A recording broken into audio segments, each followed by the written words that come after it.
Hey guys, Marvel Fan 45 here, and today we're going to be reviewing my current favorite movie of all time, 1992's Dracula, which was directed by Francis Ford Coppola and won 3 Academy Awards, but it didn't win Best Picture because it was up against Silence of the Lambs that year, which also weirdly had Anthony Hopkins, and nothing was gonna beat that movie for Best Picture that year, even though in my opinion this is a bit of a controversial one, but Dracula should have beat it. I love Silence of the Lambs, but Dracula should have won. But Dracula stars Winona Ryder, Anthony Hopkins, Gary Oldman, and Keanu Reeves, which is a stacked cast. But it's bizarre because Keanu Reeves and Winona Ryder are in roles they haven't really played. Well, no. So, Winona Ryder has been in, what's the Martin Scorsese movie? Pride and Prejudice. I don't think that's the title, but she was in a Martin Scorsese movie that was set in it may have been Pride and Prejudice, I don't remember. But she's used to that era a little bit. She's been in one movie with it. And Keanu Reeves was off Bill and Ted, and he wanted to show that he could do a more serious role. And so he did this, which was an interesting choice, but Gary Oldman is Dracula, and that was a great casting choice. That was probably one of the best casting choices just ever. He's very convincing. The accent can be a little heavy sometimes, but he does it well as Dracula. I mean, compared to some of the other guys who've played him in the past and the future, he did really well. And then the storm sequence in this movie. Okay, so I'll tell you the plot before anything, but before we get to my in-depth thoughts on the movie. Basically, Keanu Reeves works for this real estate company in 1867, and there's this guy named Count Dracula who's buying up property around London, and he needs Keanu Reeves to go because the other guy disappeared. But Keanu Reeves was gonna get married to his wife. Well, no, not his wife, obviously. Mina. And so they were gonna get married right before he left, but then he left. And so he has to go to Transylvania and meet Dracula, and then insanity ensues. So, an interesting thing about this movie is the shadows. Every single Francis Ford Coppola movie has, a thing to it. The Godfather has... The Godfather is just amazing. There's nothing wrong with it. But I haven't seen a lot of his work. I still need to see Apocalypse Now. But the shadows in this movie, it shows, what a character wants to do, and that they're holding themselves back. But it's not a good thing. And then the opening sequence of this movie, which explains Dracula's origin story, you would think that you'd be tired of hearing Dracula's origin story, but the way Francis Ford Coppola does it, and the way he uses the color orange, you see a battle scene without any blood or gore or anything, but it's one of the most brutal things just ever. And so, after Dracula's origin story, you start the movie. But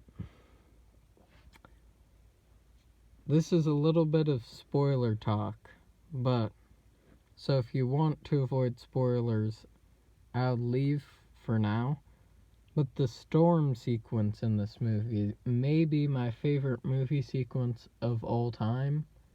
So basically, Dracula's sending these crates over to London, and oh wait, no, this isn't a spoiler. So he sends these crates over to London because can't spoil that. But he sends the crates over to London, and as he does it on the ship, you see literally the world going mad, basically, for like an entire 6 minutes, maybe 10 minutes. It's one of the most intense movie sequences you'll probably ever see. But then this movie also has a really good religious symbolism, because it deals mostly with, like, the reason Dracula became a vampire in this movie is because he renounced God, like, by stabbing the cross, and blood comes out of it and he drinks it, and so he becomes the first vampire. And then it deals with, like, the ending wraps it all up well, but it deals with religion in a really interesting way. So if you like religion, I would go see this movie. And then the color scheming is also amazing, but you can see that in any Francis Ford Coppola. But the way this movie uses it, like, there's a certain point where Winona Ryder has, like, lost love for something, and so everything just immediately turns to, like, black and white. But this movie is heavy depressing, so I would not recommend it if you're having trouble dealing with the current pandemic. But it does have some lightheartedness. Anthony Hopkins as Van Helsing he brings some lighthearted stuff to it. It's dark lighthearted stuff, but it's lighthearted stuff. Like, there's a scene where he goes, because everyone knows who Van Helsing is. He's the guy who hunts Dracula. So basically, Winona Ryder has a friend in this movie who dies, and so she asks Van Helsing to explain how she died, and then he goes, "Oh yeah, well, I just chopped off her head and stabbed a stake through her heart." And he does it so casually, it's hilarious. And then there's a lot to talk about. Keanu Reeves' accent isn't that good, because he has to play a British accent in this movie. But it's interesting to see him in a more serious role, because he can actually do a really good job in a serious role. Like, he isn't like Point Break or Bill and Ted in this movie. He has to go through something that's one of the hardest scenes to watch in this movie, because some scenes are really hard to watch. And then it has huge themes of lust, because Dracula's story is all about love. So you see the color red pop up a lot whenever a character changes their emotions in a way. But this movie is an experience, like pretty much all movies are. But this movie is an experience for me, because I watched it at 1 a.m.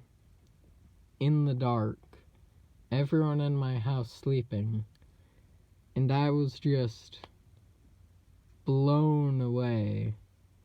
And so it's currently my favorite film of all time. There's one other film I watched completely in the dark, alone at 1 a.m., and that may be it's in my top 10 movies of all time. I might make a list of those because I haven't seen enough movies yet, so I would just like to make a list to archive, like, the movies I've seen now and what my opinions are now, and if they'll change later. But if you have not seen this movie, go see this movie. I won't try and give out ratings on this channel because it's not fun to me. It's not like rating a movie doesn't increase the experience of the film you're watching. It makes your opinion of that movie change depending on how that person reviewed it. So if it gets a 1 out of 10, you're gonna go, okay, I shouldn't see that movie, when you should just go and see the movie and get your own experience out of it. I mean, I saw one movie that I did not know was critically, like, hated, and I ended up giving it, it's a perfect film in my opinion. I'll review it eventually, but it was pretty bashed, but it was my type of thing, so I ended up loving it. But yeah, I'll probably try and do like a top 10 or 20 movies so I can archive what my opinions are now, or maybe just do a video on my favorite movies. But I'll probably get a couple of reviews out first, because there are some movies that I'm gonna review. Like, I'm doing a review of Crouching Tiger, Hidden Dragon soon for a person who commented, and interested to see their reaction to that. And then another review that it'll be controversial. It'll be interesting. But yeah, that was a review for Dracula, my current favorite film of all time, no question. Oh, and then the last shot of this movie is the most beautiful, saddening last shot in a movie, because this movie doesn't end happily. You'll enjoy it. But the reason I actually watched this movie, because I watched it for the first time last night, or technically tonight, but I watched it because I was watching so much kung fu movies. I was like, okay, I need to cleanse my palate and go back to like some, no offense to kung fu movies. Kung fu movies are Jackie Chan and Bruce Lee stuff. That Jackie Chan stuff is just art. But I needed to get back to like my love for cinema, because I didn't want to get tired of kung fu movies. So I bought Dracula on DVD a year ago, and I hadn't watched it yet. So I just decided to watch it yesterday, because why not? And then I did, and it was a very good choice.